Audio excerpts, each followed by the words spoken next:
Welcome back, Pastor Ryan Burge. I appreciate you joining us to talk about vision today. Thank you. And as we're working with congregations around the country here at Genysys Group, one of the things that we are pursuing is God's vision. And in particular, in light of Proverbs 29:18, where it says, where there is no prophetic vision, in other words, where God's people are not pursuing God's vision, God's plan, they cast off restraint and they go their own way. They're no better than the lost sheep, right?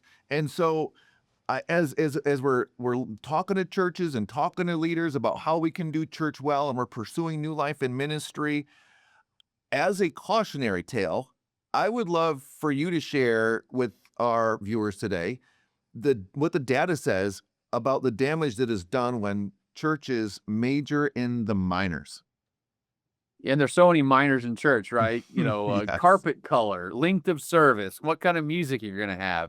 All those things at the end of the day, in the congregation I ran, we realized let's not fight about let's figure out what we do well and do that one thing really well. Okay. And for us, it was feeding hungry kids. Okay. And that's what we put all our time, energies, and efforts into at the beginning. Was we forgot about all the minor issues we were facing and all the logistical problems we were facing.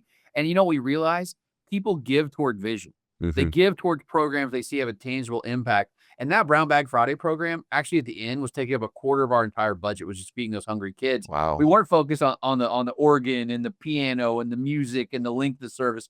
We focused on the major things, and that is being the kingdom of God and serving people around us. The one thing that drove us was this central question, which is, if your church closed down, would anyone outside your membership really care? And if the answer is no, then you need to figure out a way to make your congregation matter to everyone else. That is the major thing. Everything that happens inside your church is a minor thing compared to the major thing. And find that one major thing your church does for your own community, for your own world, for your own members, and do a lot of that. Because even if you decline, you have a vision, you have a purpose, you have a reason to sustain yourself. That is what's going to keep people coming back. That's going to keep people giving, volunteering. We had people from outside our church give money and volunteer for that program because they saw the value of it. So when we majored in the majors, it changed everything for us. Yeah, that's awesome. And hey, I really appreciate you sharing your experience with us on that particular regard, because I think that there are a lot of places that would be well served by embracing that one thing. And in our working with churches, we call it our biblical blue sky vision of the future. It's a beyond the horizon. Who is God calling us to be in our community right now? And we coach them towards picking a biblical person or a parable or a passage to basically be their theme verse. Just working with a church up in Michigan just recently here, they chose Stephen the martyr. Okay, I've never had an organization go with Stephen the martyr, but they looked at his faithfulness.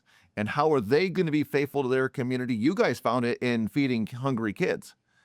And God be praised for that, and that work continues. So, hey, thank you again, Ryan, for joining us today. Thank you.